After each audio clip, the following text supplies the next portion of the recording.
Bonjour et bienvenue sur Charging Station pour un nouveau grand essai électrisant. Attendez un peu, on va le faire autrement. Hello and welcome to Charging Station for a new electrifying test drive. This is the LEVC TX, the reinvented black cab from London, 100% electric, but with a range extender.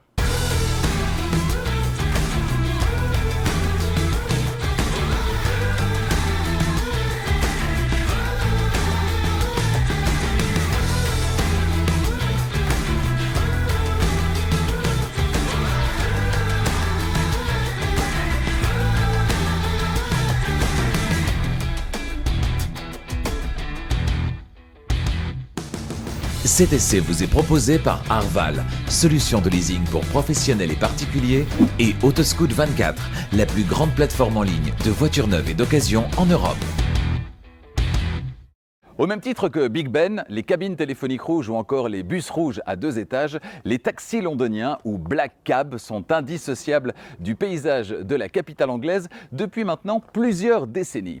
Ce taxi londonien, le LEVC TX, sorti en 2017, il est venu remplacer le FX4, lui-même successeur du FX3, le FX4 étant sorti à la fin des années 60 et ayant bénéficié d'une série d'améliorations tout au long de sa carrière. LEVC, ça ne vous dit sans doute rien. LEVC pour London Electric Vehicle Company, une société qui a été créée en 2013 et qui appartient au géant chinois de l'automobile Geely, qui possède également les marques Polestar, Volvo et Lynk & Co. On verra d'ailleurs qu'à l'intérieur notamment, eh bien, ce LEVC TX est allé pas mal puiser dans la banque d'organes de Volvo. Alors ce LEVC TX, même s'il ressemble au mythique taxi londonien, est donc bien une vraie nouvelle voiture, une voiture moderne de 2017, avec des panneaux en matériaux composites, avec une structure en aluminium, tout ça pour chasser le moindre gramme évidemment, et puis avec un moteur électrique pour seul moyen de faire avancer les roues.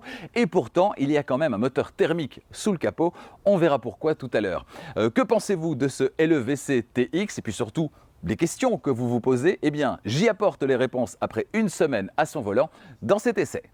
Mais avant de démarrer cet essai, comme à chaque fois, je vous invite à vous abonner à Charging Station si ce n'est pas déjà fait et à activer la clochette des notifications pour être prévenu dès qu'une nouvelle vidéo électrisante est disponible. Alors là, aujourd'hui, c'est un essai un petit peu à part, un petit peu exceptionnel. Autre essai exceptionnel dans 3 semaines, la Citroën Ami. C'est le carton du moment. Ce sera un double essai. Pourquoi? Parce qu'on aura la version tonique, la dernière version donc, de la Citroën Ami, et puis également celle qui s'est vendue comme des petits pains, qui devient même presque un objet collector. C'est l'Ami Buggy, un double essai électrisant. Elles seront ici toutes les deux dans 3 semaines donc pour un essai sur Charging Station. Et puis retour à des essais un petit peu plus traditionnels. Ce sera avant la fin du mois de décembre, donc encore cette année en 2022, avec le Nissan Ariya qu'on attend avec impatience. C'est le cousin de la Renault Mégane E-Tech et on l'essayera. J'en prendrai le volant pendant une semaine. Autre essai très électrisant et très attendu qui amène un petit coup de frais dans le milieu de l'automobile qui en a bien besoin en ce moment. C'est le Volkswagen ID Buzz, le fameux combi Volkswagen revisité à la sauce 2020 et puis surtout électrifié évidemment. L'ID Buzz lui aussi sera laissé sur Charging Station dans les prochaines semaines. Pour toutes ces bonnes raisons donc, n'hésitez pas, abonnez-vous et activez la clochette des notifications pour être prévenu dès qu'une nouvelle vidéo électrisante est disponible. Ce qui a fait le succès du mythique FX4 pendant de très nombreuses décennies, c'est bien sûr sa ligne reconnaissable entre mille. Au moment de le remplacer, LEVC s'est donc dit qu'il fallait conserver un gros clin d'œil au passé et faire de ce TX un vrai successeur du FX4, que le lien de parenté soit évident et visuellement le lien de parenté il est très très clair. Je peux vous dire que je roule avec cette voiture depuis une semaine maintenant, je n'ai que des sourires, des pouces en l'air, des gens qui veulent prendre en photo ce nouveau TX, se faire prendre en photo à côté, etc.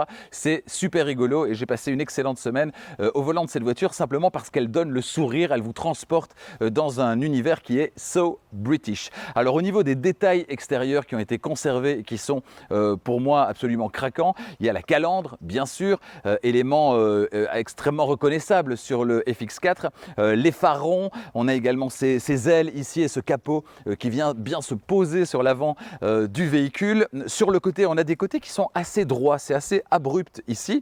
On a ici les portières, les poignées de porte. Alors les portières avant s'ouvrent de manière classique, les portières arrière par contre s'ouvrent de manière antagoniste, voilà, qui amène un petit plus. Donc vraiment tout a été pensé, c'est pour ça que c'est une vraie nouvelle voiture. Tout a été pensé pour le confort des passagers passagers et le confort du conducteur. Alors si on continue vers l'arrière, moi ce que j'adore c'est cette partie ici. Cette partie arrière avec la vitre, avec l'aile arrière, on a l'impression que la famille royale anglaise va venir faire un petit coucou à la fenêtre. Je trouve que la ligne, elle est so British, absolument craquante. Et puis à l'arrière, on a ce chrome qui est présent à l'arrière, qui est présent également sur le côté de la voiture. Des chromes un petit peu partout et ça aussi, ça fait très classe et ça fait très British. Les feux arrière également sont absolument une réussite totale. Enfin bref, moi je trouve que voilà, c'est complètement craquant avec cette livrée taxi. On est vraiment dans l'univers londonien. Alors, les dimensions, je ne sais pas si on se rend bien compte à l'image, mais il est vraiment très très haut. Je mesure 1,90 m, il est à peine plus petit que moi. En l'occurrence, il mesure 1,88 m de haut, 4,86 m de long. La largeur, ce sera 1,95 m, donc c'est très large également, 2,04 m avec les rétroviseurs. Et puis, ce qui est le plus important pour un taxi, ça va être l'espace à bord. Et donc, l'empattement, distance entre les roues avant et les roues arrière, c'est près de 3 mètres, 2,99 m. C'est gigantesque, en sachant que les porte-à-faux sont assez réduits quand même. 2,99 m, ça veut dire beaucoup d'espace à l'intérieur, notamment derrière moi pour les passagers. Il y a jusqu'à 6 personnes qui peuvent prendre place derrière le chauffeur et on verra ça dans un instant. Techniquement, ce LEVC TX, c'est une voiture électrique, même s'il dispose d'un moteur thermique. Pourquoi? Eh bien parce que seul le moteur électrique est situé à l'arrière et qui entraîne les roues arrière, c'est donc une propulsion. Seul le moteur électrique entraîne les roues, le moteur thermique ne va jamais entraîner les roues, mais va simplement servir à recharger la batterie. Alors le moteur électrique, sa puissance, c'est 150 chevaux pour 250 Nm de couple et le 0 à 100, il est abattu en 13,2 secondes. Le moteur thermique, il est à l'avant, une vieille connaissance au sein du groupe auquel LEVC appartient puisqu'il est d'origine Volvo. C'est un 3 cylindres 1500 cm3 qui développe 91 chevaux et qui va servir lui uniquement à recharger la batterie. Alors l'avantage d'un range extender, d'un prolongateur d'autonomie, eh bien c'est que le moteur ne va pas tourner en fonction du fait qu'on va appuyer ou non sur la pédale d'accélérateur, mais bien en fonction de la demande d'énergie de la batterie. Ça veut dire quoi? Ça veut dire qu'il va toujours tourner à son régime optimal pour être le plus efficient possible. Ça, c'est l'avantage de ce prolongateur d'autonomie qui est finalement une solution pas si inintéressante que ça parce qu'on verra tout à l'heure sur la route qu'en termes de conduite, ça a aussi des avantages.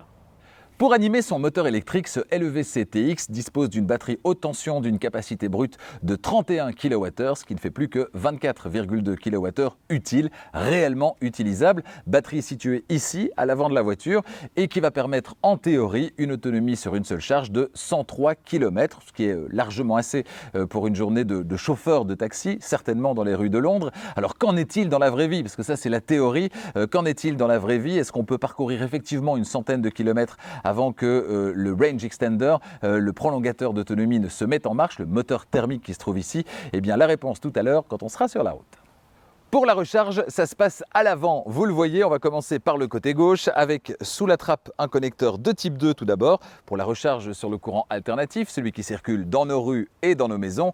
Puissance du chargeur embarqué, ce sera 11 kW, c'est la norme, mais si vous êtes un peu pressé et que vous avez la possibilité de recharger sur une borne 22 kW, eh bien c'est possible en option. Cette voiture d'ailleurs en est équipée et évidemment ça réduit le temps de recharge qui sur du 11 kW est de 3 heures pour une recharge complète. Alors juste en dessous, on a le connecteur combo CCS, c'est-à-dire la somme des deux connecteurs qui va permettre d'accéder à la recharge sur le courant continu sur les superchargeurs. Ici, la puissance elle est assez limitée, puissance acceptée 50 kW. Cela dit, la taille de la batterie étant relativement réduite pour une voiture électrique, c'est-à-dire 24,2 kWh utiles, eh bien la recharge va quand même se faire de manière assez rapide. Globalement, on est dans ce qui se fait actuellement pour une recharge à 80%, c'est-à-dire 25 minutes. Et là, vous me direz, il se passe quoi? Eh bien, ici, vous avez droit à un autre connecteur. Si vous avez accès à une prise CHAdeMO, mais pas à un connecteur combo CCS ou à un connecteur de type 2, eh bien, c'est possible également de ce côté-là. Connecteur CHAdeMO, donc à droite, connecteur de type 2 et combo CCS à gauche. Transporter 6 personnes, c'est bien, mais transporter les bagages en plus, c'est mieux. Alors, où va-t-on glisser les bagages? Très logiquement, je dirais par ici, sauf que quand on ouvre, oui, là ça va pas le faire. Il y a la roue de secours, il y a l'extincteur parce que nous sommes en Belgique, c'est obligatoire. Il y a le câble de recharge ici, le cric et puis c'est à peu près tout. C'est donc pas ici qu'on va mettre les bagages des 6 occupants. Venez avec moi, ça se passe par là. Alors les passagers, ils seront là exclusivement ici pas de passagers, mais un espace de stockage. Voilà, c'est ici que ça se passe, espace de stockage qui va pouvoir accueillir un bon 300 litres, entre 300 et 400 litres de volume de chargement, histoire de glisser les premiers bagages, s'il en reste encore, l'espace intérieur étant particulièrement vaste, on pourra aussi les caser à l'arrière. Alors tout ça c'est bien beau, mais ce qu'on a envie de découvrir, ce que vous avez envie de découvrir, c'est comment on est installé dans ce Black Cab, dans ce taxi londonien. Eh bien bienvenue dans le LEVC TX avec une porte, vous le voyez, qui s'ouvre à 90 degrés. C'est pas mal. Bienvenue à l'arrière de ce LEVC TX. Vous le voyez, il y a une place royale. Alors là, je suis tout seul évidemment. Il y a jusqu'à 6 places, les 3 places principales étant ces 3 places ici, complètement à l'arrière. Les 3 places ici devant moi sont des places secondaires avec donc des strapontins. 6 places donc ici à l'arrière. On l'a vu, pas de place supplémentaire à côté du chauffeur, c'est pour les bagages. Et alors, que peut-on dire? Eh bien, on sent que ce véhicule, il a été 100% pensé pour le transport de personnes, pour le confort des occupants. On a d'abord ce grand toit vitré qui est sur tous les modèles, qui est de série. Pourquoi? Parce que quand on a un taxi comme celui-ci, que ce soit à Londres, il y en a à Paris également, ou ailleurs, eh bien, on a envie de montrer ce qui se passe dans la ville, notamment aux touristes. Et donc, forcément, avoir un toit vitré comme celui-ci permet, quand on passe à côté d'un monument, de voir le monument en entier. C'est très sympa, ça apporte énormément de lumière à l'intérieur de l'habitacle. On a des petites buses de ventilation, de chauffage, qui se trouvent un petit peu partout. On a également, alors ici, à gauche et à droite, des petits micros qui vont servir à quoi? Eh bien, qui vont servir à parler au chauffeur, puisque le chauffeur est dans son cocon avec son plexi qui nous sépare. Eh bien, on va pouvoir facilement parler au chauffeur. Donc, on a une conversation tout à fait normale avec le chauffeur, alors qu'on est clairement séparé du chauffeur. Quand on est ici à l'arrière, c'est très sympa. On a des larges poignées de maintien ici, vous le voyez également. Et puis alors, des petites prises, des prises USB. On est dans un taxi moderne. On a donc des petites prises USB qui vont se situer ici à gauche, une autre ici à droite. On a même une prise 220 volts qui se trouve en dessous du strapontin de gauche. Donc vraiment, ici à l'arrière, je vous le dis, hein, si on est 6, c'est compliqué de mettre des bagages en plus. Mais si on est 3 par exemple, on peut sans problème chacun avoir notre valise ici à l'arrière et ne même pas utiliser l'espace qui se trouve à l'avant pour mettre les bagages. Donc vraiment, ici à l'arrière, j'ai passé une très très bonne semaine. J'ai parcouru plus de 1000 km cette semaine. J'ai transporté pas mal de personnes, mes enfants, la famille, des amis. On est allé prendre un verre, on est allé à une soirée, on a transporté pas mal de personnes. Moi, je conduisais, les personnes ont pris l'apéro ici à l'arrière de la voiture. Franchement, c'est hyper convivial. Et je me disais justement que, alors ok, ici c'est un taxi, mais la version qui n'est pas taxi, donc sans le plexi, etc., peut tout à fait convenir à une famille. On peut vouloir se promener au quotidien avec cette voiture parce qu'on le verra sur la route, elle comporte pas mal d'avantages, notamment en termes de manœuvrabilité qui est vraiment excellente avec cette voiture, bien que ce soit une voiture assez grande qui peut contenir 6 personnes plus le chauffeur. Donc vraiment, voilà, j'ai été complètement séduit par l'espace intérieur, par la disposition ici à l'intérieur, et puis finalement la facilité avec laquelle on se déplace au quotidien. On peut faire plein de choses en fait avec cette voiture. Si on va à la déchetterie, au parc à conteneurs, on peut tout mettre ici aussi. Le sol il est lavable, c'est pas de la moquette qui va être compliquée à entretenir comme dans des berlines allemandes qu'on va utiliser comme taxi. Ici franchement voilà, c'est efficace, c'est très très efficace, et donc on aura simplement voilà une espèce de plastique sur le sol qui donne bien et qui en plus est facile à utiliser et à entretenir. Donc voilà, gros point positif, l'intérieur de ce Black Cab, il est juste exceptionnel. Qu'en est-il maintenant à l'avant quand on est le chauffeur, le conducteur de ce Black Cab toute la journée? Eh bien la réponse maintenant. Non, vous ne rêvez pas et je ne me suis pas trompé de véhicule, je ne suis pas dans une Volvo, même si ça en a l'air. Bienvenue à bord du LEVC TX. Alors c'est vrai que le nombre d'éléments Volvo présents dans cette voiture, il est assez impressionnant. Le volant, qu'on va retrouver chez Polestar également, il y a juste le logo qui change. L'écran d'infodivertissement jusqu'à sa présentation en couche qui se déploie, d'ailleurs on verra ça dans un instant. Le bouton de démarrage, le frein de parking électrique, etc. etc. Même la clé d'ailleurs, hein, elle vient de chez Volvo, il n'y a que le logo qui change là aussi. Alors, qui dit Volvo dit confort d'assise. C'est le cas également au volant de ce TX, grâce entre autres aux nombreuses possibilités de réglage électrique du siège conducteur. Celui qui devra passer toutes ses journées au volant de son TX, qui fait du transport de personnes toute la journée, eh bien, il sera particulièrement choyé sur le plan du confort, et c'est tant mieux. Le confort, ce n'est pas uniquement pour les passagers à l'arrière. Au niveau de la présentation générale, on a ici cet écran qui est très clairement orienté vers le conducteur, et franchement, c'est assez agréable. Ça fait un peu utilitaire, mais c'est assez agréable. On a ici on le verra dans un instant, l'écran instrument également qui est particulièrement moderne et qui contient pas mal d'informations. Et puis pour le reste, on a une présentation qui est assez plastique. Évidemment, on a du moussé ici sur le haut de la planche de bord. Pour le reste, c'est très plastique et c'est pas très grave. En même temps, on est sur du transport de personnes. On a le minimum de confort. Pour le reste, ça doit être simplement résistant, facile à entretenir et c'est tout. Voilà, au quotidien, ça ne doit pas poser de problème. Et donc, dans le cadre de cette utilisation-ci, moi, je trouve ça vraiment efficace. Voilà, du plastique dur ici sur la console centrale. J'imagine mal avoir du piano black ici à l'intérieur. Ça n'aurait pas été terrible. Dans le cadre d'une utilisation professionnelle, ça aurait été abîmé, sale tout de suite. Mieux vaut privilégier les matériaux résistants, les choses qui durent. Et c'est le cas avec l'intérieur de ce de ce LEVC TX. Avant de vous décrire le système d'infodivertissement, avant de prendre la route, c'est parti pour la description du tableau de bord et globalement de l'intérieur de ce LEVC TX. On va commencer par la portière conducteur avec en partie supérieure les vitres et rétroviseurs électriques, en partie intermédiaire la poignée d'ouverture et le verrouillage centralisé.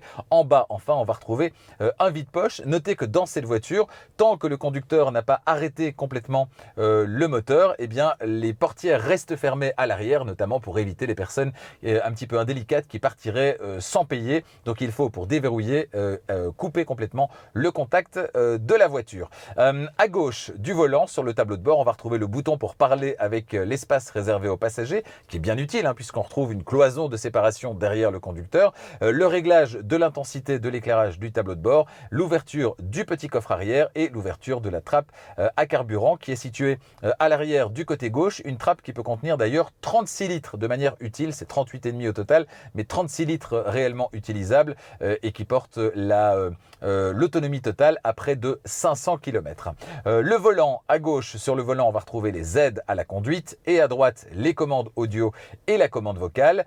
Au niveau des commodos, à gauche, clignotant, appel de phare et activation du basculement des feux de route au feu de croisement, ainsi qu'à l'extrémité, la remise à zéro du totaliseur partiel T1 en appuyant quelques secondes sur ce bouton ici à l'extrémité. À droite, les essuie-glaces à l'avant et à l'arrière ici à l'extrémité, soit en intermittent, soit également en continu. Derrière le volant, l'écran instrument qui est divisé en 3 zones avec à gauche les 2 niveaux, niveau de batterie haute tension en haut et niveau de carburant en bas. Au centre, la vitesse et les infos liées à la conduite, la position de la boîte de vitesse, témoin de frein à main, de ceinture bouclée, la vitesse en cours et à droite, l'énergie dépensée ou récupérée en haut et le niveau de récupération d'énergie en bas, réglable sur 3 niveaux. On y reviendra sur la route. Pas d'affichage tête haute dans ce TX. On passe au deuxième écran. On y reviendra dans un instant. C'est l'écran d'infodivertissement qui mesure lui 9 pouces de diagonale. Sous cet écran, une réglette de commande. Elle aussi, elle vient de chez Volvo, comprenant les commandes audio, mais également le désembuage à l'avant et à l'arrière, ainsi que les feux de détresse. Plus bas, à gauche, le bouton rotatif de démarrage, le frein de stationnement plus en arrière, ainsi que le bouton de commande de la fonction Auto Hold. Et puis à droite, le sélecteur de vitesse, alors vers l'avant ou vers l'arrière pour aller en D, en R ou en D. Et puis également à gauche ou à droite.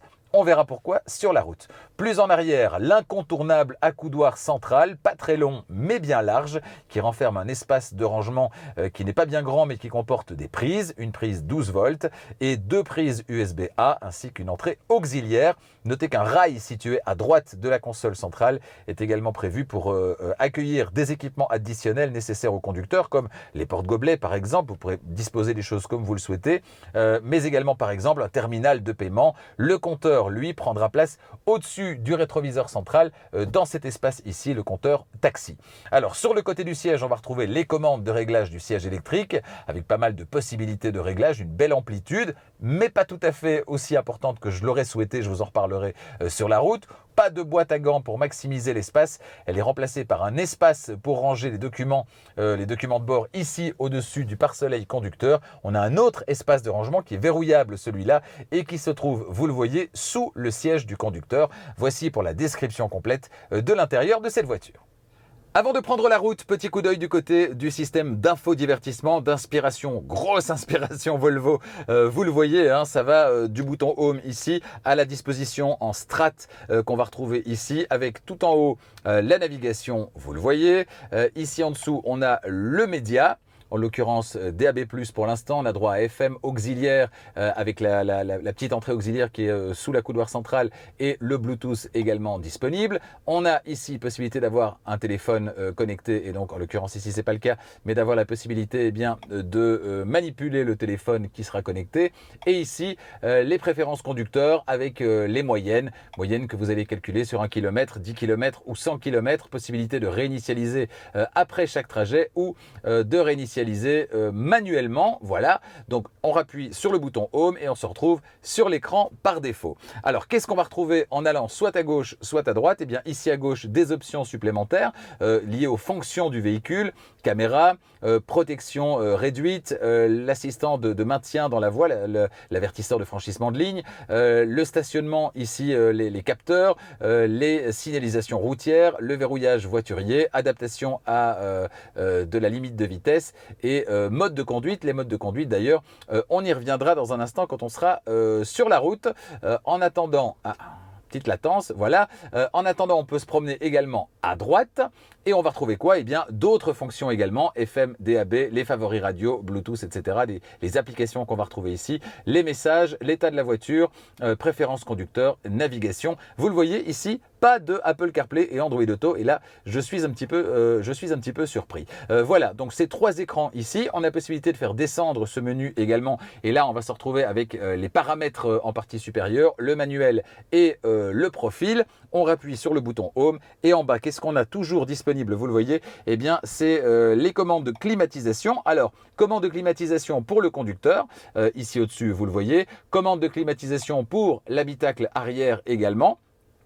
Climatisation que à l'arrière on peut également commander de manière individuelle, à savoir via le petit bouton qui se trouve, la série de commandes qui se trouve sur la portière de droite que vous voyez là.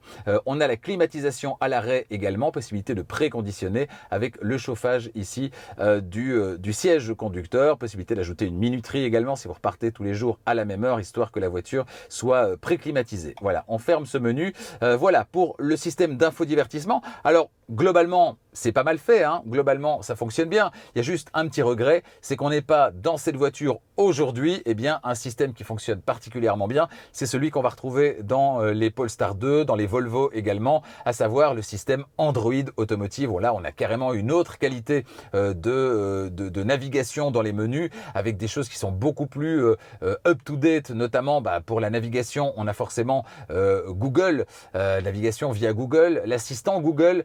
Voilà, donc ça c'est quand même beaucoup plus moderne, beaucoup plus performant et c'est pas le cas malheureusement dans cette voiture où on a un système qui est peut-être un petit peu plus ancien. Je vais pas dire qu'il est daté parce que ça fonctionne bien, mais il est un petit peu plus ancien et c'est pas ce qu'il y a de plus moderne au sein du groupe Geely. Franchement, chez Volvo et chez Polestar, il y a des choses qui sont très très modernes et ça aurait été pas mal de les implémenter ici. Peut-être que ça viendra dans une mise à jour. En tout cas, avoir un système de navigation performant qui tient compte des embouteillages en temps réel, comme c'est le cas avec la solution proposée par Google. Pour un taxi, c'est quelque chose qui semble assez tomber sous le sens et donc ce serait bien vraiment de pouvoir l'inclure ici dans le tableau de bord de cette voiture, sans compter que pourquoi pas, je réfléchis tout haut, mais pourquoi pas on pourrait avoir des applications comme le système Android Automotive fonctionne aussi avec un système d'application. On pourrait avoir une application dédiée pour les taxis et que tout se passe sur l'écran central via Android Automotive. Voilà, ça va peut-être venir dans le futur. En tout cas, la solution d'Android Automotive est très prometteuse. Elle fonctionne très bien chez Volvo et chez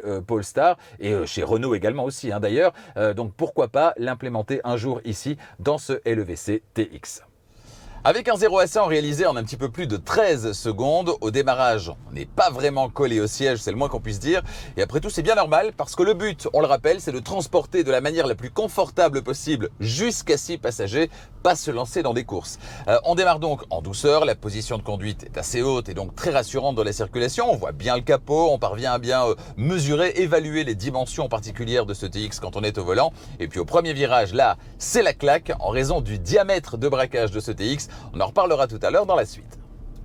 Pas de surprise, les sièges réglables électriquement dans toutes les directions avec aussi un réglage lombaire et un prolongateur d'assises, eh bien ils s'avèrent très confortables sur la route. Pour les personnes d'1,90 m comme moi, la seule limitation finalement viendra de la présence de la cloison qui est derrière le siège conducteur, qui va limiter le recul disponible. Personnellement, j'aurais bien encore reculé le siège de 2-3 cm, mais il bute contre la cloison, donc ce n'est pas possible. Cela dit, le compromis que j'ai trouvé m'a permis quand même de voyager de manière très confortable durant cette semaine, même sur des trajets assez longs de 150 ou 200 km.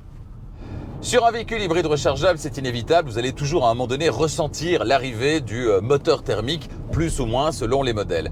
Ici, sa mise en marche, bien sûr, elle reste audible, on y reviendra dans la suite en parlant du bruit, mais il n'y a absolument aucun à-coup à attendre puisqu'il n'entraîne jamais les roues. Ce moteur thermique, il se contente de produire de l'électricité pour recharger la batterie. Le confort de l'électrique, il est donc présent pendant 100% des kilomètres parcourus, tout en profitant du confort d'utilisation lié à la présence d'un prolongateur d'autonomie. Donc finalement, la solution du prolongateur d'autonomie, moi je la trouve pas si mal. Que le TX soit agréable à vivre pour les passagers derrière, c'est la moindre des choses, mais l'est-il également pour le conducteur qui va passer toutes ses journées à son volant? Eh bien la réponse est oui. Comme le moteur thermique ne va servir qu'à recharger la batterie, on ne doit pas s'en occuper. Alors il y a bien des modes de conduite, mais franchement globalement, cette voiture elle se conduit tout le temps, 100% du temps, comme une voiture électrique. Soit vous avez la possibilité de recharger sa batterie, soit le moteur thermique va s'en charger pour vous sur des plus longs trajets par exemple. Le comportement il est toujours rassurant. Et en l'utilisant de manière douce, c'est-à-dire ce pourquoi il est fait, eh bien le TX remplit parfaitement sa mission. Au niveau du bruit, je dois bien le dire, quelques bruits aérodynamiques sont bien présents au niveau du poste de conduite, au niveau des vitres, des rétroviseurs, etc. Par contre, c'est totalement silencieux à l'arrière, dans le vaste espace dédié aux passagers. Les bruits de roulement sont, eux, bien filtrés partout. On a des très bonnes suspensions sur cette voiture. Le bruit, c'est aussi celui du moteur thermique quand il se met en marche. Et là aussi, la surprise, elle est plutôt bonne.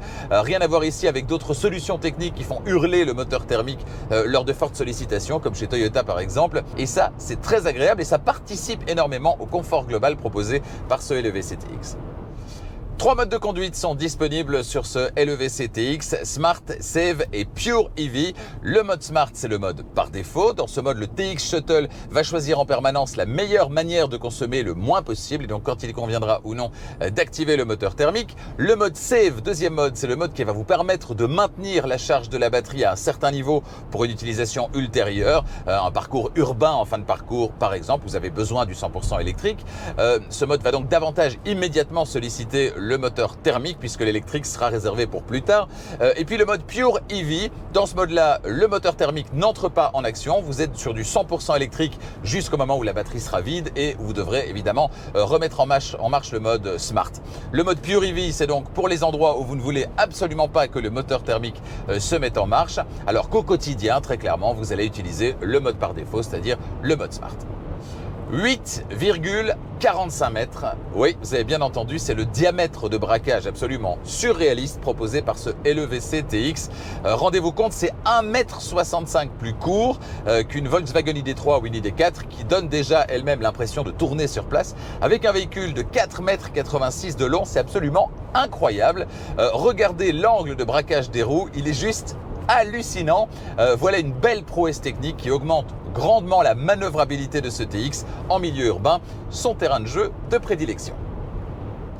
L'attaque de la pédale de frein, sans surprise, elle est un peu molle, comme sur la plupart des voitures qui récupèrent l'énergie, je le dis à chaque fois. Cela dit, à l'usage, on arrive à rapidement prendre ses marques, à moduler correctement son freinage. Et la pédale de frein, vous y aurez tout de même recours assez souvent dans ce TX, la faute à une récupération d'énergie qui manque de mordant pour se passer complètement de la pédale de frein, c'est dommage. Via un basculement à droite ou à gauche du levier de vitesse, eh bien vous allez pouvoir ajuster la récupération d'énergie sur 3 niveaux, 0, 1 ou 2. Sur 0, pas de surprise, il n'y aura pas de récupération d'énergie. La voiture va continuer sur sa lancée lorsque vous lèverez le pied de l'accélérateur et profiter de l'inertie. En mode 1, la récupération elle est là, mais elle est plutôt faible. En mode 2, elle est un petit peu plus présente, mais on est loin de la conduite à une pédale et c'est dommage. Un système performant de One Pedal Drive, de conduite à une pédale comme celui installé chez les cousins, chez Volvo, chez Polestar, notamment dans la Polestar 2 et dans le Volvo XC40 100% électrique, eh bien il eût été ici le bienvenu, surtout dans le cadre d'une utilisation urbaine, c'est la vocation de ce TX. Malheureusement, il n'est pas présent, c'est un peu dommage. Pas de caméra avec vue à 360 degrés dans cette voiture, c'est dommage, mais une simple caméra de recul secondée par des capteurs de stationnement. Alors le petit plus, outre l'affichage des lignes de guidage que vous pouvez afficher ou non, eh bien c'est que vous allez pouvoir zoomer sur la vue arrière pour un stationnement plus précis, ce qui en ville est parfois bien utile. Le TX Shuttle, il est équipé de phares LED avec ajustement automatique de l'assiette et basculement automatique des feux de route aux feux de croisement que vous pouvez activer via le commodo de gauche. Alors pas d'éclairage matriciel adaptatif, mais dans la mesure où ce véhicule il est plutôt réservé à un usage urbain, là où on va rarement mettre les feux de route, c'est pas franchement désagréable. Cette semaine, j'ai énormément roulé au volant de ce TX, presque le double de ce que je fais habituellement, c'est-à-dire 1200 km. Alors l'autonomie théorique revendiquée, c'est 103 km, mais dans la vraie vie, qu'est-ce que ça donne? Eh bien cette semaine, je suis parvenu à parcourir 80 km en 100% électrique sur une seule charge, et ce sera le minimum du minimum que vous allez pouvoir parcourir parce que je les ai parcourus sur l'autoroute. Un endroit où a priori elle va consommer beaucoup, certainement avec son physique de boîte à chaussures. Alors en usage urbain exclusivement, vous irez bien au-delà des 103 km du cycle mixte, donc des 103 km théoriques, et c'est bien là l'essentiel pour un taxi. En rechargeant le plus régulièrement possible, mais en roulant pas mal cette semaine, puisque j'ai fait pas mal d'autoroutes, de longs trajets, donc c'est pas vraiment l'usage normal pour ce taxi, eh bien je suis arrivé quand même à une consommation du moteur thermique qui est restée sous les 3 litres au 100. Donc ça veut dire que si vous utilisez ce TX pour ce pourquoi il est fait, c'est-à-dire transporter des gens au quotidien en milieu urbain, eh bien chaque jour vous aurez assez avec la capacité de la batterie sur une seule charge, c'est-à-dire une centaine de kilomètres, voire un peu plus. C'est ce que vous parcourrez a priori si vous restez en ville en une journée de travail. Et donc vous n'aurez pas besoin au quotidien d'utiliser le moteur thermique qui sera donc réservé à des courses peut-être un petit peu plus longues en dehors de la ville. Me voici de retour à l'extérieur pour parler du prix de ce LEVC TX.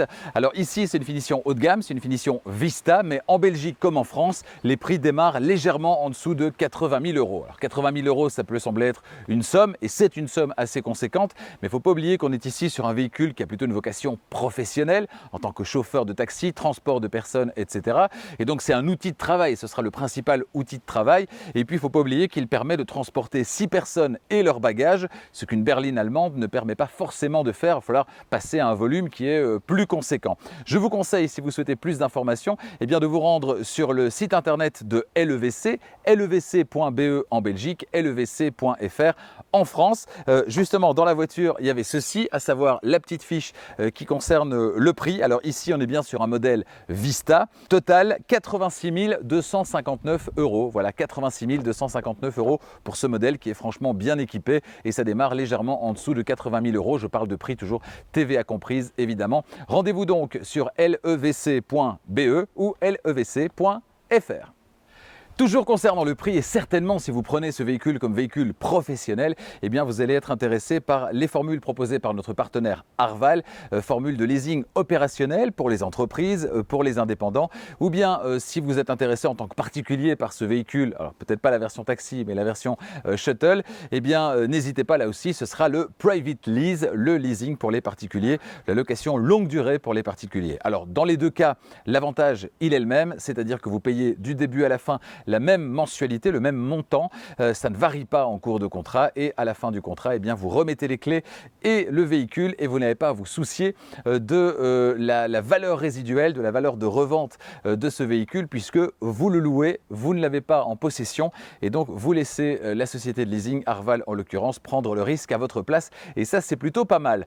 Bien malin celui qui pourra dire combien vaudra ce véhicule dans 3 ans, 4 ans, 5 ans, dans le contexte de transformation dans lequel nous sommes, transformation technologique dans le secteur de l'automobile dans lequel nous sommes. Et donc c'est pas mal ces formules. Leasing pour les particuliers, private lease, leasing pour les entreprises, leasing opérationnel, et par les temps qui courent en plus ne pas avoir de surprise d'un mois à l'autre quand on doit remplacer les pneus, payer les taxes, etc. parce que les mensualités sont constantes. C'est plutôt pas mal également. Rendez-vous sur arval.be pour la Belgique, arval.fr pour la France.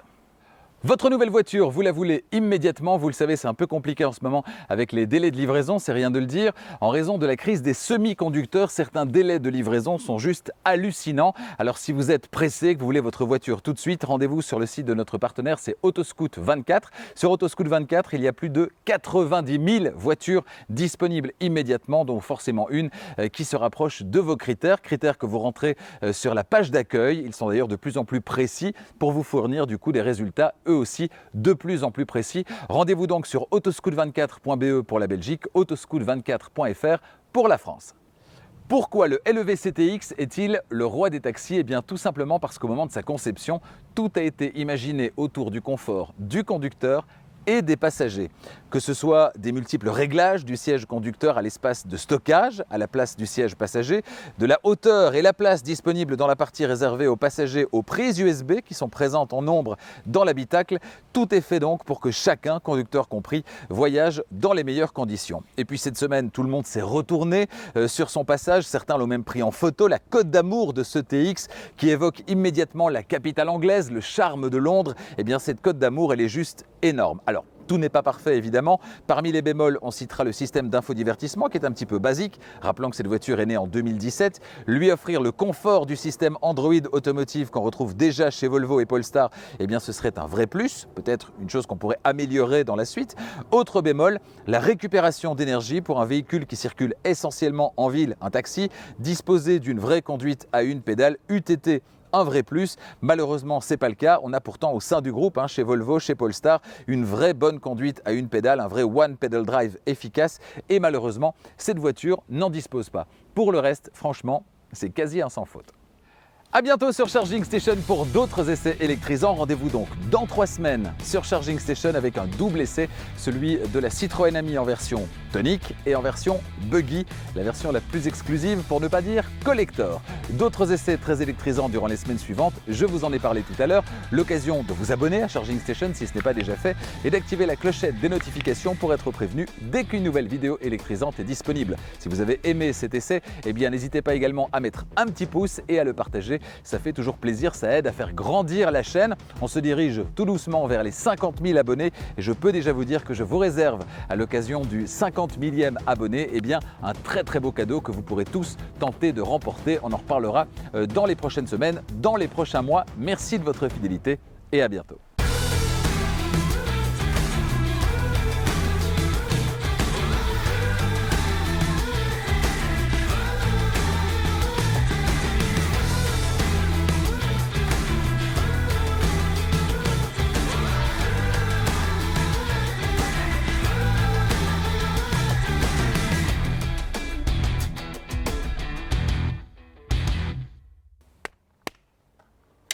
Hello and welcome to Charging Station for a new electrifying test drive. This is the Recommence. Hello and welcome to Charging Station for a new electrifying test drive. This is the LEVC TX, the black cab from London, electrified.